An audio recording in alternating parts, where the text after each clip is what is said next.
Hello and welcome back to Seagulls Central. Welcome back to my channel. My name is Adam MacDonald, and if you're new here, thank you so much for clicking on this video. And if you're part of the community, the fastest growing Brighton fan community out there, thank you so much for clicking back on this video and getting involved with the channel. We are pumping out the videos, and this one today is a big one. It's a massive one. It's the one that all pre-season I've been thinking, when am I going to do this one? When am I going to do this one? When's the right time? When am I going to be most informed? When have I got all my opinions ready to go? And this is it, the big predictions video. All of my Brighton predictions for this season are going to be listed out in this video. And I think it's going to be an exciting season, but there's obviously been a lot of turnover. We've had a lot of new players. We're seeing real changes in terms of players leaving, players coming in, potentially a change of system.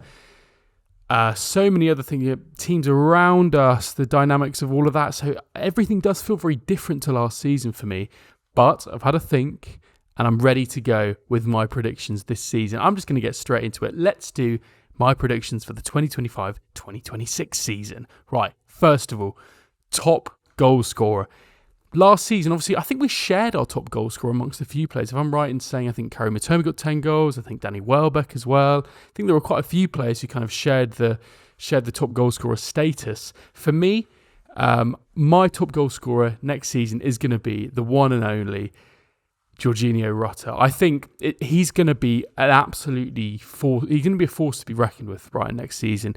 He's going to be a player who's going to play pretty much every game, be that as a 9, be that as a 10, be that he can obviously play off the right or the left as well. We've seen him do that.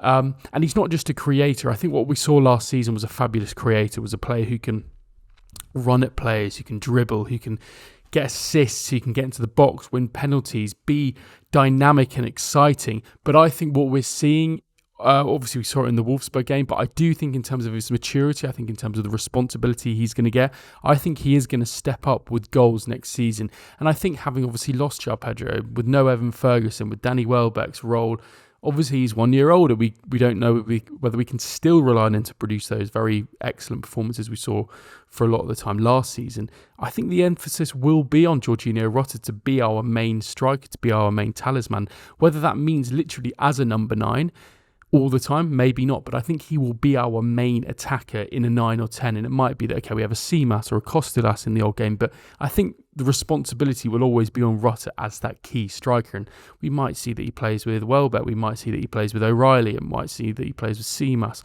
but I think everything is going to go through Rutter this season. Honourable mention for players like minteh. I think he's going to have a brilliant season. I've said it before about the impact I think he's going to have this season. I do think, though, that I think he's a player who's adding goals to his game, who looks like a player who loves to score goals. And actually, I've been criticised on here before for calling him clinical. Many people think he's not clinical. Many people were talking in the Southampton game, saying he had loads of chances. He only scored like 1 or 2. Should have had loads more.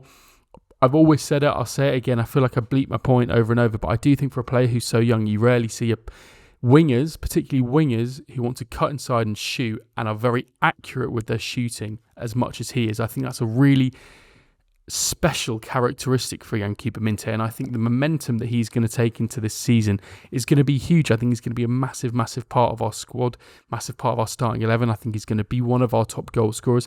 I think it probably will be between him and Georginio Rutter for top goal scorer, but I'm going to go for Georginio Rutter on this one. Right, next one. Best summer signing for Brighton. Now, obviously, Brighton this summer have brought in quite a lot of players. What was it? 4, 5, 6 players or so. Kostoulas, Tzimas, Tommy Watson, Maxim De Cuyper, Diego Coppola, Olivier Boscagli. We've signed a lot of players.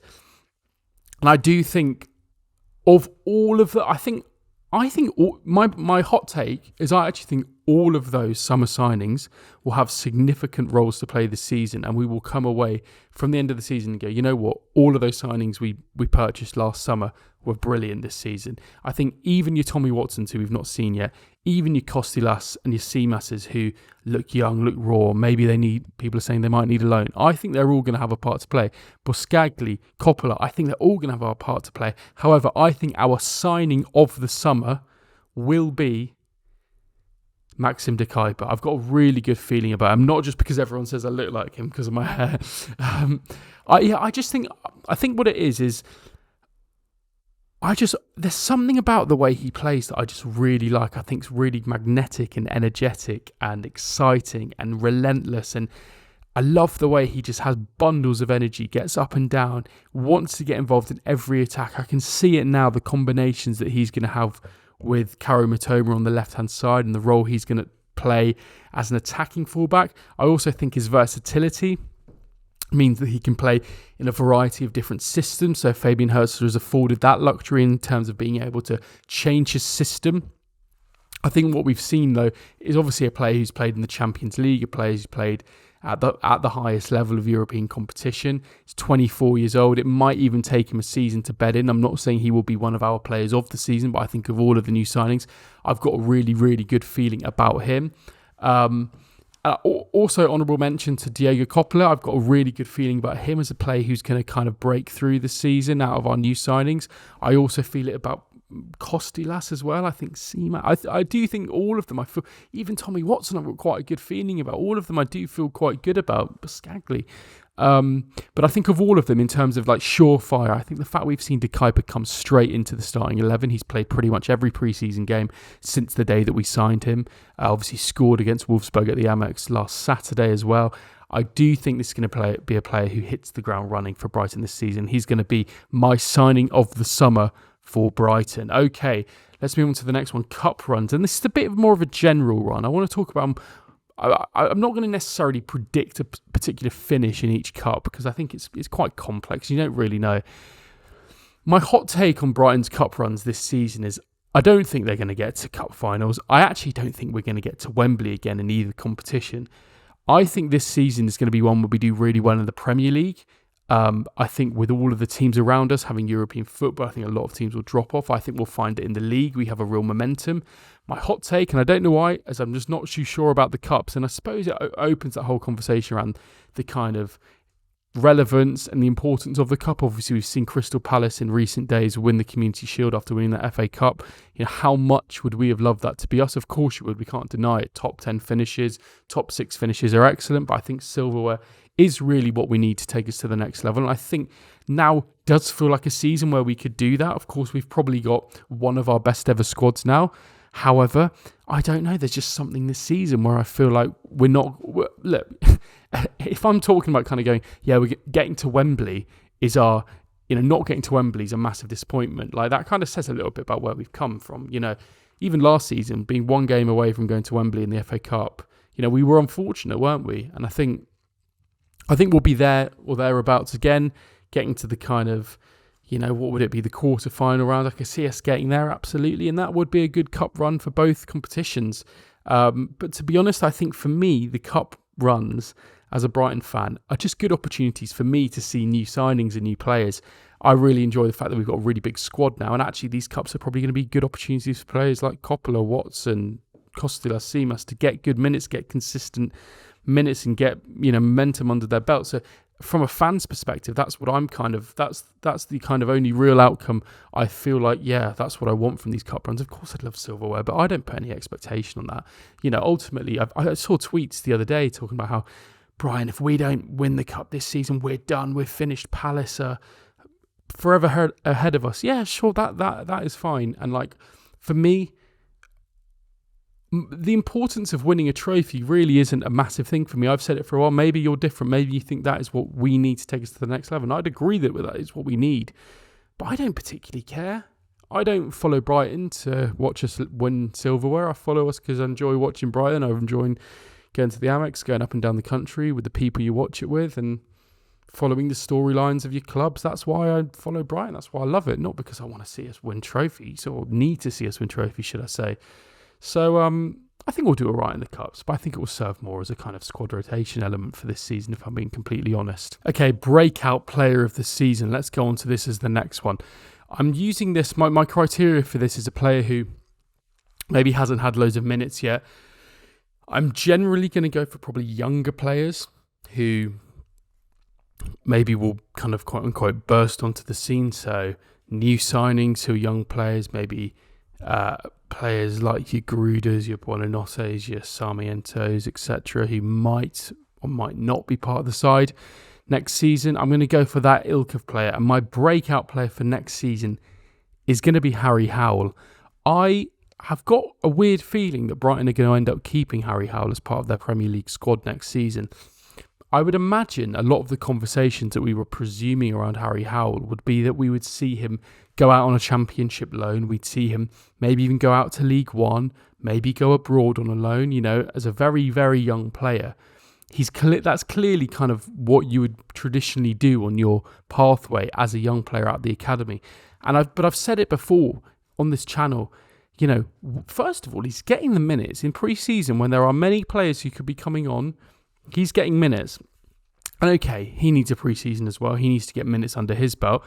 Absolutely. Of course, he's getting minutes with the first team. That's fantastic. Maybe it means something, maybe it doesn't. But I do think the fact that Fabian Hürzeler is choosing to put him on in the matches against Wolfsburg, not part of the match behind closed doors, but actually in front of the fans, bringing him on, giving him 15 minutes or so, I think does speak to something. And I also think it's something I've said before. I think his style is really suited to Premier League football. Fast, technical, intelligent, vision. Even the way he plays with the shorts down and that relaxed element, he just looks like he's never, ever lacking in confidence. He looks like a player who will always take a shot, take an opportunity, run at players. And I think in the Premier League, there's a space for a player like that. And I think bringing him off the bench as an exciting young talent, he looks like a player who is maybe not ready for the Premier League, but kind of suited to the Premier League. And I could see this season, he might not be a player who comes in and plays all the time, but I think we might see him on our bench for a lot of games, coming on in the final 10 minutes, and actually in the same way that maybe Jack Hinshelwood did in his first season, kind of carving his way into the side. Maybe for Jack Hinshelwood it was a little bit easier because he was a central midfielder. He can play at right back, he can be versatile, play at left back, and therefore his kind of minutes was able to be spread out a little bit more, and he was able to get into the team a little bit more. I do think Fabian Hürzeler clearly likes Harry Howell. I like him too, and I do back him this season to make that breakthrough from the Championship into our first team. I might all be completely wrong. We'll find out that he's going out on loan, and this will all just be dead in the water before it's even started the season. But I think he's going to have a part to play if we do keep him, and I think it's a really, really exciting time for Brighton, having a player like Harry Howell, even having Charlie Tasker, Freddie Simmons as well, all of these players who look like they could be really top players, having big impacts for the England youth national team as well. So my shout for breakthrough start is Harry Howell. I want to do an honourable mention as well. I think Tommy Watson's going to have a really good season when we do see him eventually in a Brighton shirt. I think Kostoulas and Tzimas are going to have breakthrough seasons as well. And I also think, away from those kind of proper young players who are bringing in the complete novices, I actually think that Brian Gruder, we're going to see the best of him this season. I think a player who last season, at times here and there, didn't look like his best, looked like he was adapting, looked like he was getting to grips with the Premier League from a physicality level. I think we're going to see a really, really good player this season, as I do with Matt O'Reilly. And let's hope we can keep him. But yeah, that's my prediction for breakout player of the season. Rogue predictions. Now, we obviously did this last time when we did the ChatGPT predicts the Premier League season. And I'm actually going to go very similar to what the rogue prediction was. I'll do a few. First of all, I think Lewis Dunk is going to be dropped at some point in the season. We're going to see him replaced. ChatGPT's one was that he was going to get stripped of the captaincy and Pascal Gross would re-sign and get the captaincy back, which would be mental and obviously is not going to happen. I think Lewis Dunk probably will lose his place. I think Diego Coppola will find him as a regular centre half in the Brighton side by the end of the season, as I do with Olivier Boscagli. I think sadly we probably will see Dunk phased out this season. So that's one rogue prediction. Another rogue prediction is I think Brighton, I don't want to give away where they finish in my predictions, but I think Brighton are going to have a very, very kind of surprising season for the neutrals. I think we're going to massively overachieve compared to what people think. I think people love to write Brighton off at the start of the season. I've seen some hot takes saying they think Brighton are going to be involved in a relegation scrap. I think we're going to see a season again where we go to the big teams, we take those scouts. But I also think, and this maybe is even more of a rogue prediction, but I think Brighton are going to become a lot more resolute when it comes to playing against those bottom half sides. Teams who in the past we've struggled with so much to beat. You think of Leicester, Southampton, Wolves in the past, teams who come to the Amex and sit back. We have traditionally struggled against them. I think this season we're going to see a change in that tide a little bit. I think we're going to see us be able to find a way to beat teams. We're going to be a little bit more resolute. So they're my rogue predictions. And let's get into the big ones then. These are the ones that I suppose define a season. And when you're at the player of the season and the end of season awards in May time next year, these are the ones that everyone kind of looks for. And it's player of the season. Who do I think is going to be Brighton's player of the season in the 2025-26 season? And I've said it before. I've been on this channel and I've said my feelings on this. And I'm going to commit. I'm going to double down on it. My feelings for Brighton's player of the season 2025-2026 is Yankuba Minteh. I think we're going to see an absolutely excellent season from him. I think obviously having signed him as a 19-year-old who did well in Europe, played for Feyenoord, looked decent, I was very surprised at how immediately he was able to come in and look like a very good player. I think what we've seen in this season, obviously, and actually last season we saw a player who was in and out with injuries a little bit, wasn't able to get those consistencies of minutes. But I think there's going to be a real focus this season with the way Brighton play, that high pressing system, really using the wingers as important parts of the play. You know, a really high pressing team. The way that Hürzeler wants to play his football, I do think that we will see a player like Yankuba Minteh really, really thrive in that sense. I think my main thing is I think he's going to be very clinical this season. I think he's going to score a lot of goals, create a lot of assists, and I think he's going to be one of those players that when people talk about this season, you know, the top players in the league, the players that have, you know, just like in the same way that like last season you had, I don't know, like a Chris Wood for Nottingham Forest really surprised people. I think maybe Yankuba Minteh is going to do that this season where the whole league is talking about how brilliant he is. I think he's ready to take things to the next level. I think we've seen it in the quality of performances. You've seen with his hunger, the way he plays and the determination, the drive and the way he runs at plays and the way he wants to make things happen on his own. I've just got a really good feeling about Yankuba Minteh this season. I think Rutter will be excellent. I think Danny Welbeck will again have a good season. Mitoma as well. But I do think... my hot take is that actually I think Yankuba Minteh will end up being our player of the season.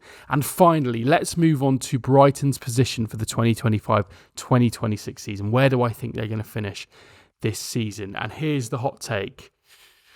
We're going to finish 5th, which will be Champions League football. I know this sounds absolutely crazy, and maybe we all need to take a reality check. Maybe all of us Brighton fans need to get our head tested. We need to give ourselves a wobble. But I've got a really good feeling about Brighton this season. I do. I think with the teams around us in Europe, we know firsthand the strain it takes. I think the squad we've got, the way we've improved, the way that we're building a squad for Fabian Hürzeler. We've got a young team. We've got a hungry team. We've got a team that scores goals. We've got good defenders.